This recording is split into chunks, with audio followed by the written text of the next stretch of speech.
கர்த்தருக்கு ஸ்தோத்திரம். காலை மன்னா. ஆதாயம் மிக்க கட்டுகள். கட்டப்பட்டிருக்கையில் நான் பெற்ற என் மகனாகிய ஒனேசிமுக்காக உம்மை மன்றாடுகிறேன்.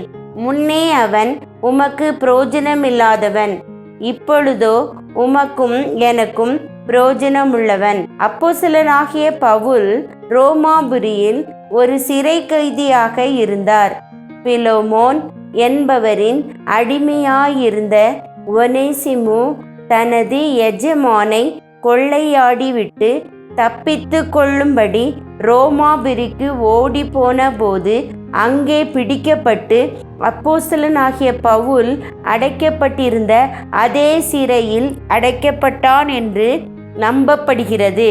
அச்சிறை வாசத்தின் போது அப்போஸ்தலனாகிய பவுலின் ஊழியத்தால் ஒனேசிமு ரட்சிக்கப்பட்டான். கல்வி அறிவு இல்லாதவனும் திருடனுமாயிருந்த அவனை அப்போஸ்தலனாகிய பவுல் தனக்கு மகனாக தத்தெடுத்து கொண்டார்.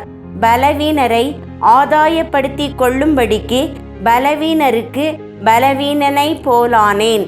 எப்படியாகிலும் சிலரை ரட்சிக்கும்படிக்கு நான் எல்லாருக்கும் எல்லாமானேன். 1 கொரிந்தியர் 9:22. அப்போஸ்தலனாகிய பவுல் கட்டப்பட்டவராயிருந்த போதிலும் கட்டுண்டவர்களாக இருந்த மற்றவர்களை அவர் விடுதலையாக்கினார்.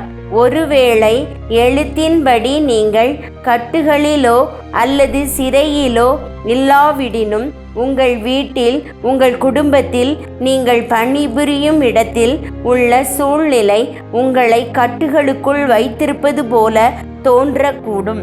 அப்போஸ்தலனாகிய பவுலுக்கு அனுமதிக்கப்பட்டு இருந்தது போல நீங்கள் பலருக்கும் மெய்யான விடுதலையை கொண்டு வரும்படியாக உங்கள் கட்டுகளையும் தேவன் அனுமதித்திருக்கலாம்.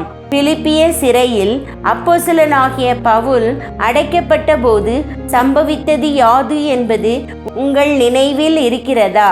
மெய்யான விடுதலையை கொண்டு வரும்படியாக உங்கள் கட்டுகளையும் தேவன் அனுமதித்திருக்கலாம். பிலிப்பிய சிறையில் அப்போஸ்தலனாகிய பவுல் அடைக்கப்பட்ட போது சம்பவித்தது யாது என்பது உங்கள் நினைவில் இருக்கிறதா? உங்கள் சிறை அதிகாரியும் கூட ரட்சிக்கப்படக்கூடும். ஒனேசிமு என்பதின் அர்த்தம் புரோஜனமானது என்பதாகும். ஒரு காலத்தில் அவன் புரோஜனமற்ற வேலைக்காரனாயிருந்தான். ஆனால் இப்போது அவன் ரட்சிக்கப்பட்டு விட்டதால் அப்போஸ்தலனாகிய பவுலுக்கும் அவனது எஜமானுக்கும் புரோஜனமுள்ளவனாய் மாறியுள்ளான். ரட்சிக்கப்பட்ட ஒரு நபர் ஆவிக்குரிய உலகுக்கும் லௌகீக உலகுக்கும் ஆசீர்வாதமாய் இருக்க வேண்டும். ஆமேன்.